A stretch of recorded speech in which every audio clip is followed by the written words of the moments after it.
gimana dikasih SPLK atau gimana, terus Ah. pihak KBRI itu tetap bersikeras saya harus membuat KTP sama paspor gitu loh.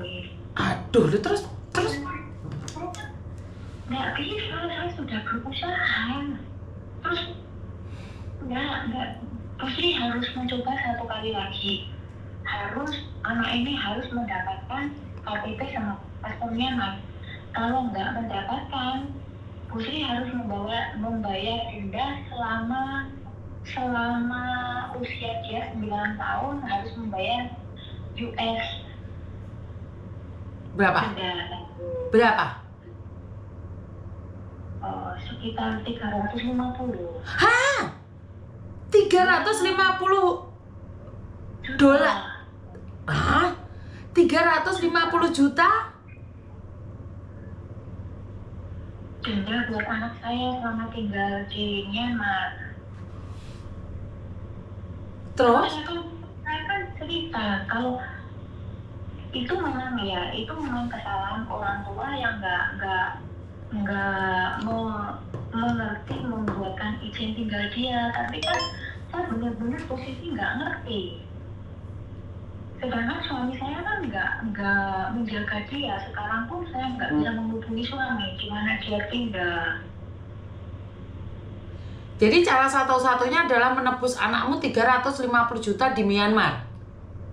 Iya, baru anak saya bisa keluar. Terus saya kan juga minta tolong gimana Bapak kalau minta keringanan ya kita nggak mungkin bisa menolong. Itu kan kesalahan murni dari orang tua, seperti itu nih. Siapa yang menghubungi kamu? Pak Iqbal. Oke. Pihak KBRI. Oke. Berarti memang tidak ada bantuan keringanan, Mbak, karena itu pastinya anakmu harus disidang konsekuensinya. Iya. Nah, berarti kan selama ini kan nggak ada jalan nih.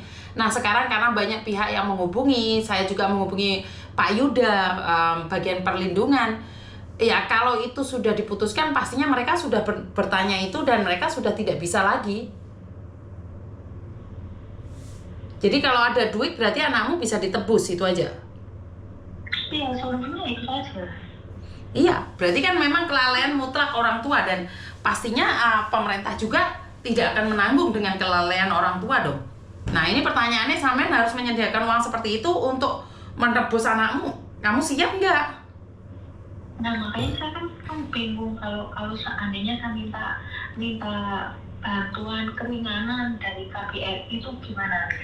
Nggak mungkin. Karena itu, kalau itu sudah dinyatakan pure kesalahan orang tua, nggak ada hubungannya dengan pemerintah, Mbak. Okay. Dan pastinya pemerintah nggak akan nanggung. Itu sudah pasti loh. Karena pemerintah punya budget itu bukan buat yang lainnya, kayak emergency. Tapi kalau untuk itu, saya rasa enggak. Maksud saya tuh seperti ini, seandainya bisa membantu negosiasi gitu loh maksud saya. Oke, nah kamu nanti tak tembusi Pak Menteri ya, tapi saya nggak janji loh, aku sekarang nggak berani janji ya, Dok ya. Saya berusaha terus ngikutin kamu yang di Singapura itu kan. Berarti aku ingat kamu. Jadi karena anakmu itu sudah overstay dari umur 9 tahun sampai 17 tahun dan kamu harus nebus. Ini kronologinya saya akan ceritakan lagi ke Pak Menteri, karena Pak Menterinya baru dan belum tahu kasusmu ini. Benar-benar saya mengikuti peraturan Indonesia. Anak saya harus mempunyai paspor Indonesia. Nggak bisa, Mbak, nggak bisa. Anak keturunan itu harus memiliki paspor di papanya. Nggak boleh. Itulah kesalahan saya. Nggak boleh. Kalau dia ikut paspormu, berarti dia harus punya visa. Punya visa. Tapi kalau dia punya paspor Myanmar, saat dia pulang Indonesia, dia harus bikin visa Indonesia. Izinkan saya nanya sama Pak Menteri dulu ya. Izin dulu. Aku ingat kasusmu. itu nih kalau bisa tuh dikasih keringanan lah. Bukan, nanti tak izin buat surat, biar surat itu dikirimkan ke Pak Dubesnya Myanmar. Iya nih. Oke, terima kasih. Yuk. Saya bersedia membayar, tapi berilah keringanan nih, jangan sampai. Kan yang minta keringanan gini Mbak, sampean minta keringanan ke negara, negara minta keringanan ke pemerintah Myanmar. Karena memang anakmu melanggar peraturan Myanmar. Tetapi kalau nggak bisa kan nggak mungkin juga. Iya, tapi saya minta gimana ya biar dapat keringanan, seandainya pun oke lah 50% membayar, saya bisa bernafas, bisa berusaha. Saya tidak janji, saya akan mencoba. Saya akan hubungi Pak Menteri dulu, ya. Ya, terima kasih. Oke. Aduh, konsepnya piye iki?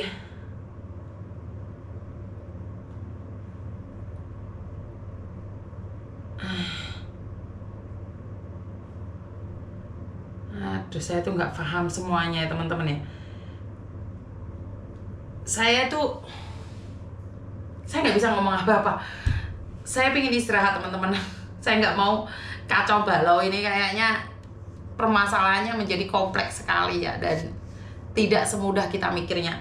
Dan tentunya saya secara pribadi ingin mengucapkan banyak-banyak sekali terima kasih buat kalian, karena jujur tidak semuanya bisa saya bantu, jujur tidak semuanya bisa saya lakukan yang terbaik. Dan tetap pesan saya kepada warga Lampung, saya tidak mau ini menjadi fitnah yang berkepanjangan. Saya minta maaf kepada seluruh warga Lampung jika saya membantunya tidak bisa full. Dan ingat, saya bukan orang Lampung, tapi saya membantu Lampung. Saya tidak ingin dihargai, tetapi jika saya tidak bisa menyenangkan hati orang Lampung, saya minta maaf, karena saya orang biasa. Dan ingat, warga Lampung bukan tanggung jawab saya. Warga Lampung bukan tanggung jawab saya. Dan satu hal, jika kamu dibantu, tetaplah bersyukur, karena saat kamu bersyukur, Tuhan akan berikan jalan dan rezeki yang lain. Mungkin hari ini Miss Yuni tidak bisa membantu, tapi saat engkau tetap bersyukur dengan rezeki yang kamu punya, Tuhan akan berikan kesembuhan itu dengan cara Tuhan. Tetapi saat engkau tidak mampu bersyukur atas apa yang kamu punya, maka kamu akan kehilangan lebih banyak lagi. Dan satu hal, saya sangat bersyukur karena saya tidak jadi membantu salah satu warga Lampung. Bagaimana ceritanya seandainya saya membantu? Apa enggak saya ini dituntut seumur hidup saya harus menanggungnya? Jadi terima kasih warga Lampung yang sudah mengingatkan saya. Tidak semuanya harus saya lakukan dengan baik. Terima kasih, dan wassalamualaikum warahmatullahi wabarakatuh. Berkat Tuhan mengalir atas hidup kita semua. Semoga semua makhluk hidup bahagia, baik yang nampak maupun yang tidak nampak. Terima kasih dan I love you. Bye-bye. Love you.